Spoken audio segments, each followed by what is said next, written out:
Welcome to the More Profitable Podcast. You may have noticed in your podcast player that the cover art and the name for the show are different.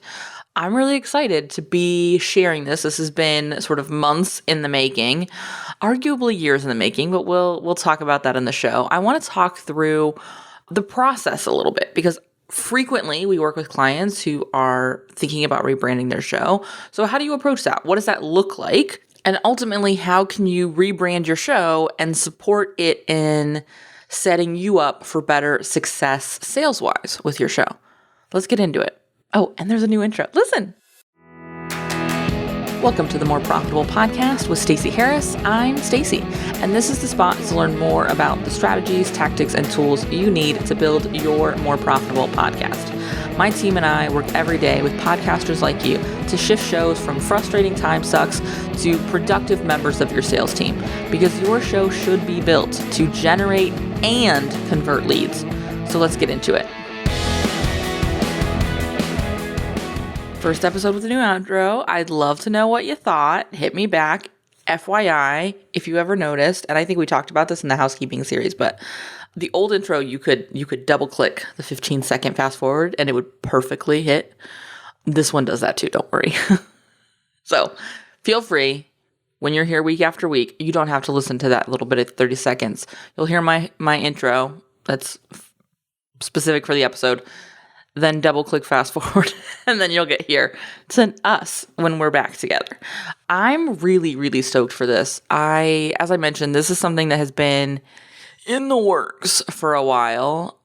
I say months because the actual sort of like doing stuff of rebranding has been since August, September. It's now December. So that has been a lot. I mean, honestly, I'm recording this in October. So it's even longer until I actually get to share it with you. And it's already been 2 months that we've been planning this for me. But arguably, not that anyone would argue with me about this, but arguably, I would say this has been in the works since we jump in the Wayback Machine and head to 2020. You remember 2020? It was a long time ago. And really stripping back how we work, going into 2020, as we launched the agency in late 2018, early 2019, we were a digital marketing agency in the messiest sense, meaning we offered a little bit of everything. We had clients who we sat in as sort of a full service sort of contract marketing department. We did graphics, we did social, we did emails, we did content of varying kinds. And as we were moving through 2020, the agency was getting heavy. Running this was getting heavy. It was getting hard to show up exceptionally in every area. And I was getting burned out. And I was like, there's got to be a change. There's got to be a way that we can be delivering in the way I want to deliver and not be killing me. And that evolved through conversations with my coach and mentors and people whose opinions I care about, stripping back and really focusing on the thing I love the most, the thing I am sort of best equipped to talk about based on my background, but I mean, just where my expertise really, really is. And that was in podcasting and audio content. And so we stripped back, and now we're a podcast production agency, far more than a digital marketing agency. Although I would argue that a podcast production agency is a kind of digital marketing agency, but that's an argument for another happy hour. And so we stripped back, and in doing that, we did rename the show in 2019 or 2020 from Hit the Mic to Uncommonly More, because that was the agency name.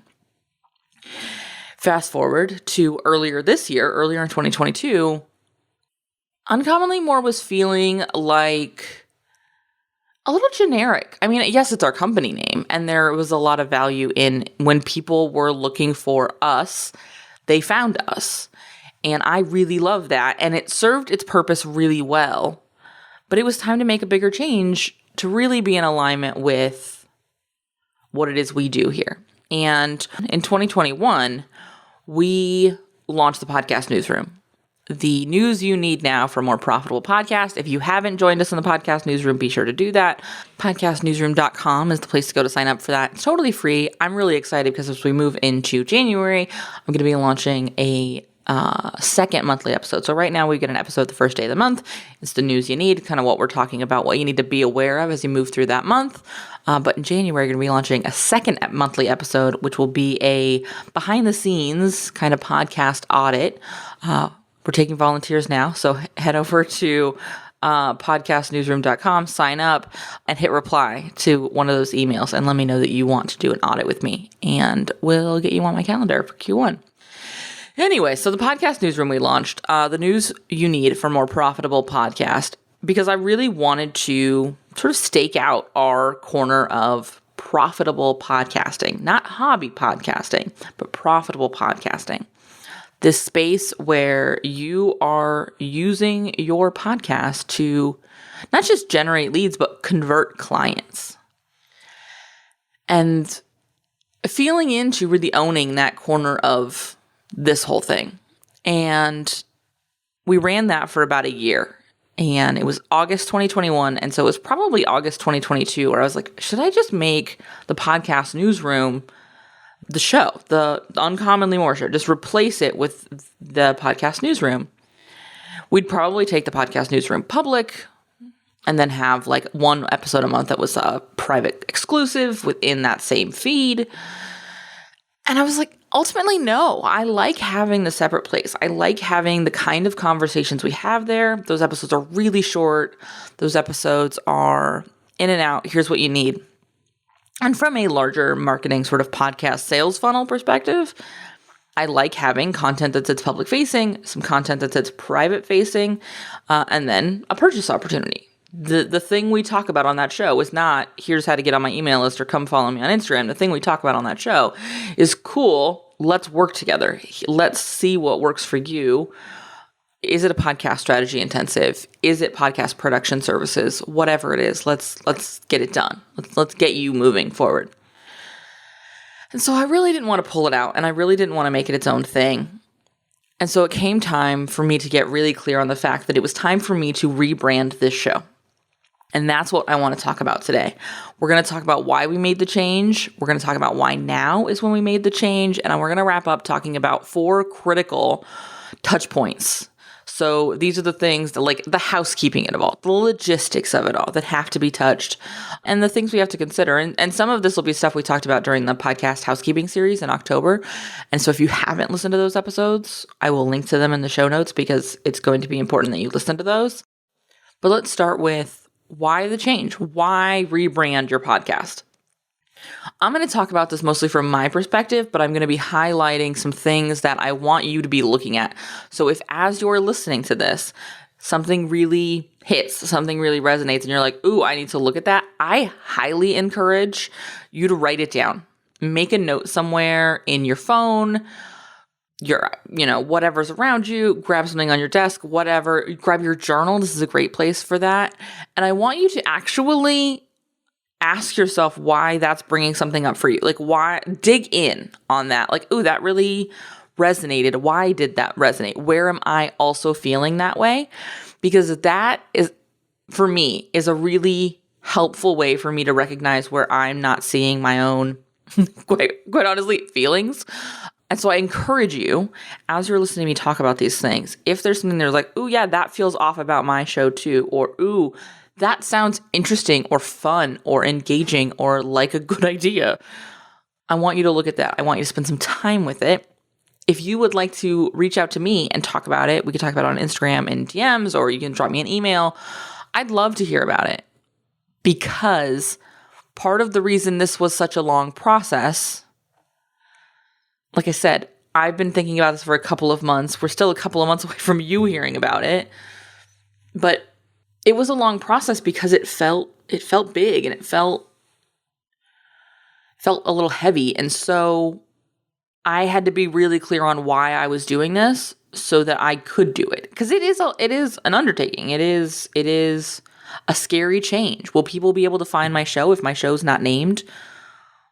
what my show has always been named or whatever. And I've done this once before, and we're going to talk about that here in a minute. But if something here sticks out, if something here latches into your brain loop, follow that. Now, I don't want to say chase that, but dig deeper. Cool? Now let's actually get into it. This is not my first podcast rebrand. This is, in fact, the third name and branding that this show has had. The show was originally launched as Hit the Mic with the Stacey Harris, and in 2019, we rebranded it to Uncommonly More with Stacey Harris. This was because we had moved from the solo kind of teaching, it was just me business model that I had before, where I had a membership and courses and things of that nature, to an agency done for you service offering. And that was a big change. And we launched the agency separate from my previous branding. At the time I was running both, and it was bananas, but at the time I was running both. And so we rebranded the show because I wanted to speak to the agency, and I wanted to speak to the work that the agency was doing. And I wanted it to recognize that the content was evolving.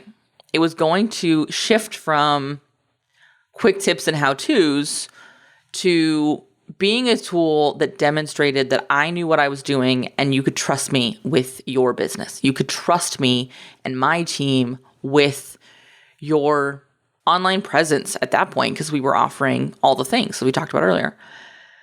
And that was kind of true in this rebrand as we moved from Uncommonly More to the More Profitable Podcast. But it wasn't the whole reason. When we changed from Hit the Mic to Uncommonly More, that was the whole reason. I needed it to be in line with the agency branding because, and this is going to sound really annoying, but honestly, I needed it. It was for me.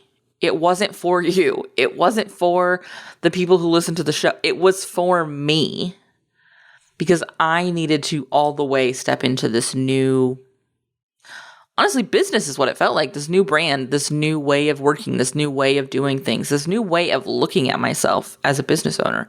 I had to step into that. And so that rebrand was for me in a lot of ways. And that's why the show changed then. This was really different. This wasn't for me. And honestly, this wasn't even for you.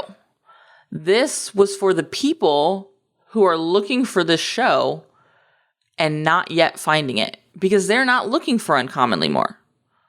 They're looking for podcast support. They're looking for information on getting better results with their show. And when they go and search, they're not looking for Uncommonly More. And so the content in this case wasn't what drove the change. It wasn't about me sort of cutting out a new plot of land and saying, hey, this is what we're going to talk about now. Although arguably the content has evolved during its time as Uncommonly More, we certainly don't talk about social and email marketing and those kind of things as frequently.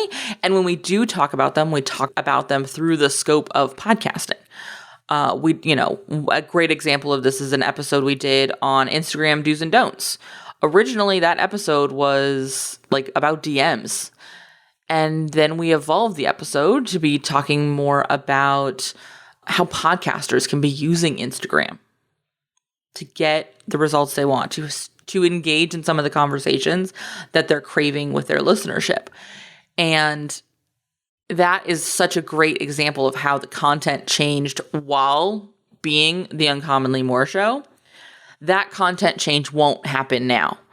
This show is going to be more than ever talking about the kind of things we've talked about in the last year, because that's what we do.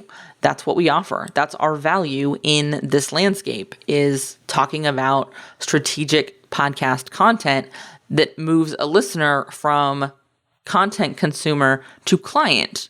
And I will say that time with this Uncommonly More branding that we've had for the last couple of years was really helpful, because it gave me time to get really clear on what value promise I could deliver on so that I could make the name that promise. I didn't totally realize that when we renamed the show Uncommonly More. I'll be honest, I didn't go in with that intention. But here we are, live and learn.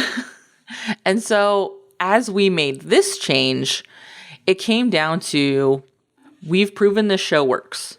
This show has proven to be able to support podcasters where they are right now, giving them some immediate next steps, giving them enough information that they're ready to reach out, and shifting my sales calls to a really quick, I call them gut check. Making sure, yeah, we get along. Yeah, me on a call is the same as me in the podcast, which is not always the case for everybody, but it is for me. And I'm guessing it probably is for you too, because you're not gross. And so we've proven that it works. The show does what I need it to do. It helps you make a decision. Is now the right time? Yes or no? And we have that decision point week after week, month after month, quarter after quarter, yada, yada, yada. But it's time to grow the show. And we're going to talk more about the idea of conversion goals versus growth goals in the new year. But I knew as we approached the end of Q3, start of Q4, and I was looking at 2023 plans, I knew one of those goals was for this show to grow. And that meant improving the discoverability factor of this show. Thinking in terms of, what are they looking for? How can I make myself easily identifiable as their next step? Now, personally, I don't know how much you've heard me talk about this, but personally, I am a big proponent of the fact that your episode specific titles and descriptions are going to get you a lot further here. They're going to make it easier for you to get in front of your new listenership, because thanks to SEO, I can be searching for a specific question, and if you have episode content that speaks to that specific question, there's your answer right there at the top of Google, right there at the top of the podcast feed, whatever it is. But you have to be creating content that speaks to the questions, right? However, your show title also needs to do that. I wanted the show title to sort of be a promise of what happens here, to kind of be an indicator of the goal. You listen to the show, and this is what I want you to get on the other side. Now, will you, from just listening to this podcast, get a more profitable podcast? No. Content consumption will never change your reality. It just won't. There has to be the follow-up of some kind of action. There has to be the follow-up of some kind of next step. And so in some cases, that's literally actioning the things that we talk about in the episode. Podcast housekeeping series, once again, a great example of that. Sometimes it's making the decision to invest in working with us. What working with Uncommonly More looks like is a great example of an episode built for that to be the next step. But I still needed there to be an understanding of what our value is. I wanted our content here, and I wanted the show here to speak less to who we are and more to the value that is here, more to the purpose of this content, because we've been doing this a while. This is episode 582. That's a lot. You, for the most part, know who we are. And those who don't know who I am or who we are don't care. I know that's hard for your ego to take. It's taken me a lot of time to sit with it. 11 years, actually. And I'm only there some days of the week.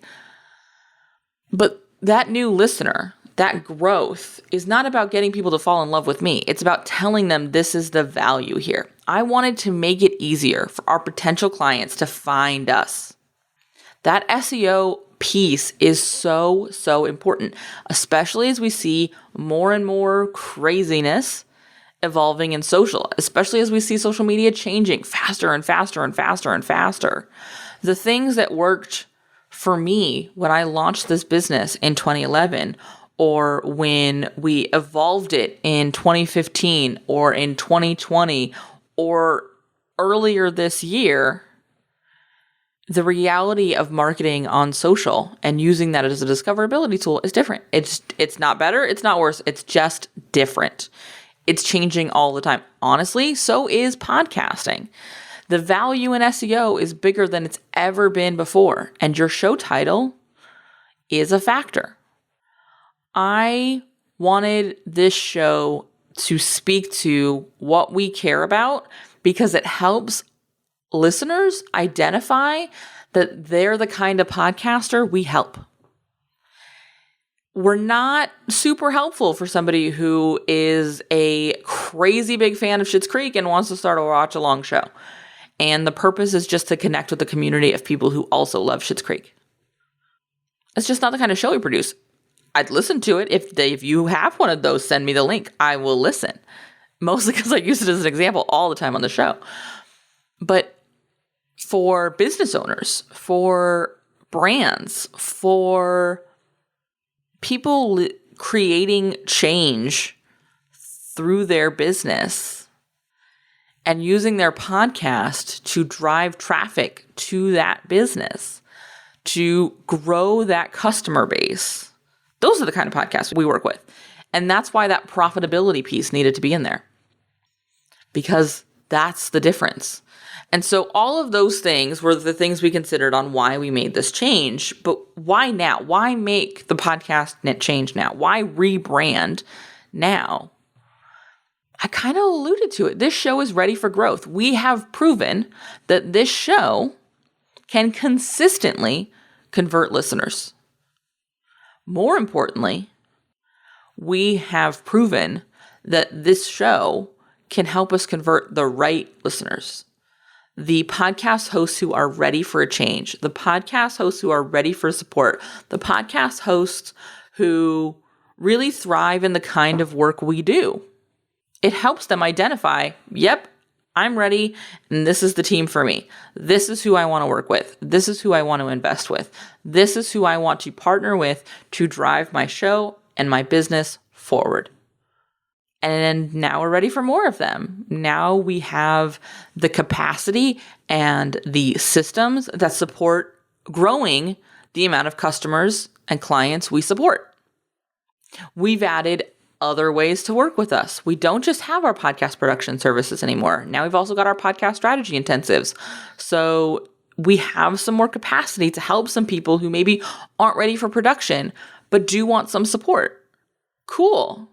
Here's how we can do that. So we have built room now and systems that will allow us to create more space for more clients. And that means, cool, I'm ready to grow the show more. And so that's why now is the right time, because the show as is has been working. This wasn't a reaction to a slip in downloads. This wasn't a reaction to I'm not getting enough sales. This wasn't a reaction to something. This was I'm ready for what's next. So let's do that. Where I want you to be looking at your timing of a rebrand is, A, have you been in your show long enough for you to know if your show works or doesn't work? If you've been in your show 6 episodes, 12 episodes, you haven't been in your show long enough.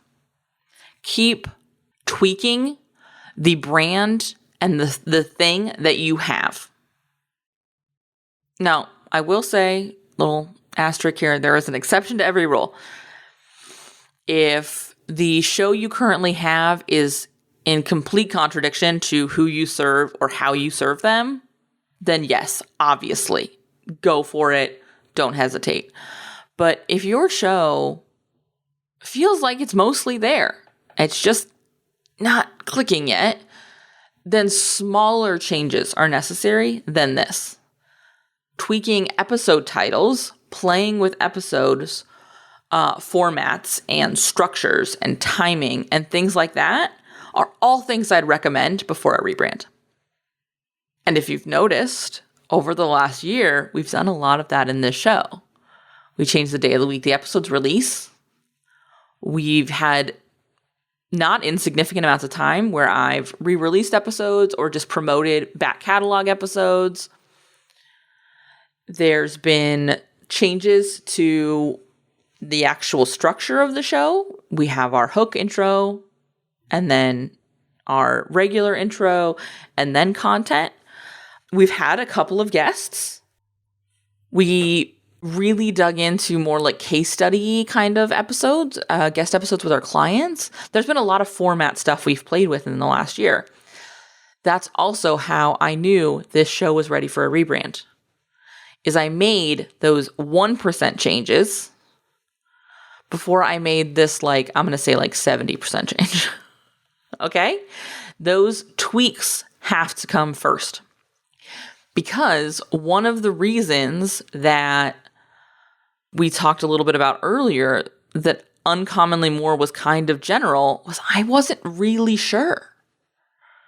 Again, I don't know that I knew that at the time, if I'm being completely honest with you and transparent, which is always my commitment. But in retrospect, I remember very clearly just not knowing what to call the show, but I needed to call it something different. I needed to step into the new brand. That's all I knew, is I needed to step into the new brand. So the show, which was the thing I was most comfortable with, was an easy way for me to do that.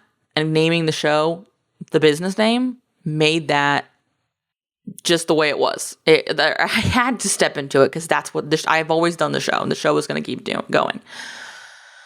So look at, for you, is it time for a full rebrand, or is it time for you to play with format, with you to play with changing up some content ideas, trying different episode styles, trying different conversations, topics, whatever it is.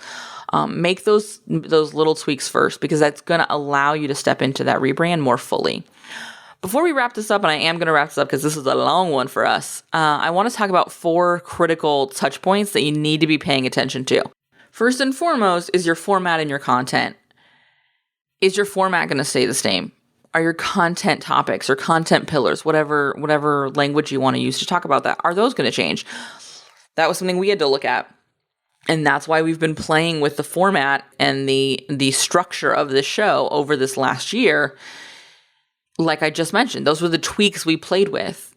Now, for us, I knew our content wasn't going to change, because part of the reason I knew it was time was because our content was working. So arguably, these last couple of years with that Uncommonly More was that time where I was tweaking and testing that content, feeling into what did that new structure look like. So first and foremost, your format and your content. Is it going to stay the same? How is it evolving? Because knowing that will help you deliver on building out a sort of podcast show promise in that title. That second piece, obviously your title. Does it speak to who you want to be working with, what they're thinking and how they're feeling and how they're talking about whatever their problem is? Or in the case of our show, their desired outcome, because I prefer to talk about desired outcomes versus pain. It's just my preference. Your cover art. How does it need to change? Does it need to be all about you?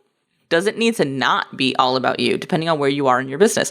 This is something I have really struggled with and honestly continue to struggle with, because I am not Uncommonly More. I am one fractional piece of Uncommonly More. We have an entire team of incredible people who support this show. We've got editor, and we've got our show notes writers, and we've got transcriptionists. We've got a lot of really great support in this business. But it's not just me. However, it is just me in this format. And it always has been. And for the foreseeable future, it will be. How do I balance that with an understanding that it's not me who edits your show? It's not me who writes your show notes. It's not me who schedules your episodes. It's our incredible team. And so sitting with our cover art took a little while. Ultimately, as you can see, I did stay with my big old face talking into a microphone. And that was because I wanted there to be some recognizability. When you opened your podcast player this morning and you saw this, I wanted you to still see that it was me. This is still us. It's still you and me here chatting it up. That was really, really important to me, but it's something you need to consider with your cover art. We've had clients who have gone the other way, who it was really important for them to step out of that spotlight and to speak to the fact that there was a whole team of people who were helping them deliver on the promise of what they're selling, right? That next step involved more than just them. And so they pulled themselves out of the cover art. It varies. It's about the right decision for you and your show and your business and your goals. But this is a touch point you're going to have to be paying attention to. This is also a great one to get some support on. I will say we went through some rounds. I had multiple people helping me make this decision, trusted people. I did not take it to Instagram and say, which do you like better? I did take it to people who work with us now. I did take it to people who I know are regular listeners of this show and who have also worked with me in some capacity in the last couple of years. I did take it to my mentors and the people who I look to for support in my business. That's who we took it to. That's who looked at it. That's who helped make the decision around which was the right one. Not people who have never paid me and people who have never listened to the show. I want that to be an important distinction you make as you get support in choosing your right cover art. The last piece was the description. The description is something we talked about on the podcast housekeeping series, but also it's the thing that's most commonly for robots. We need to write it as if it's for humans. It needs to be for humans, but most people aren't going to read it. So I really evolved our description to speak to episode titles, what we talk about, why we talk about it, the things you might be asking, the things you might be frustrated with right now, the things you might desire ultimately. And so that's the kind of language I used in our description. And I want you to make sure that you're doing the same thing. You're speaking to the key words that they're using, the language that they're actually searching for. A great way to look at that, look at your most popular episodes. That's one of the big helps when we write podcast descriptions for our clients when they rebrand, or it just needs to be updated. Sometimes this description's not part of a larger rebrand. Like I said, we talked about it in the housekeeping series, and that was for a reason. So look at making sure your description is in alignment with the clients you want now, the services you offer now, because I'll be honest, for a while, ours wasn't. It spoke to services we did not offer and conversations we no longer have. That's not helpful, not for the robots, not for the people trying to find your show. So that's it. We've rebranded the show. Moving forward, this will be the more profitable podcast for at least the next couple of years. There's new cover art. I'd love to know what you think. I'd love to hear from you. You're going to hear a new outro in just a second. I hope you also like it. I'm really excited. It feels really, really good to finally be getting to share this with you. And so I cannot wait to hear back from you. If you got an email for this episode, hit reply. Tell me what you think. If you did not receive an email for this episode, that means you have not yet subscribed to the podcast newsroom. You should definitely do that, because in addition to getting the podcast newsroom, you are also on the email list, which means you would already know this thing I'm about to tell you, which is that we have opened up January spots for podcast strategy intensives. January is open now. So if you would like to book your podcast strategy intensive, get in there. Let's get it booked. If you would like to just go directly to get it booked, you can do that at uncommonlymore.com/intensive and grab your spot on the calendar. All right. Here's the outro. Thanks so much for listening to the show. Remember that content consumption does not make changes. So commit to doing something from today's episode. Maybe it's taking action on what we talked about. Maybe it's reaching out to me and learning more about podcast strategy intensives or what podcast production looks like with our team. All of that is over at uncommonlymore.com. And if you haven't yet signed up for the podcast newsroom, I want to remind you that is a great next step. If you're not really sure what comes next, hang out over there. Get those exclusive private episodes. That's over at podcastnewsroom.com. And the last favor I will ask, because social proof is endlessly important for sure, is to leave a rating or review for the show. If you go to ratethispodcast.com/more, that's the easiest way to do it. But I would love to hear what you thought of the show, what you think of the show, and if the show has been helpful for you. I can't wait to chat with you. So this is just the start of the conversation. Reach out so we can keep it going. Talk soon.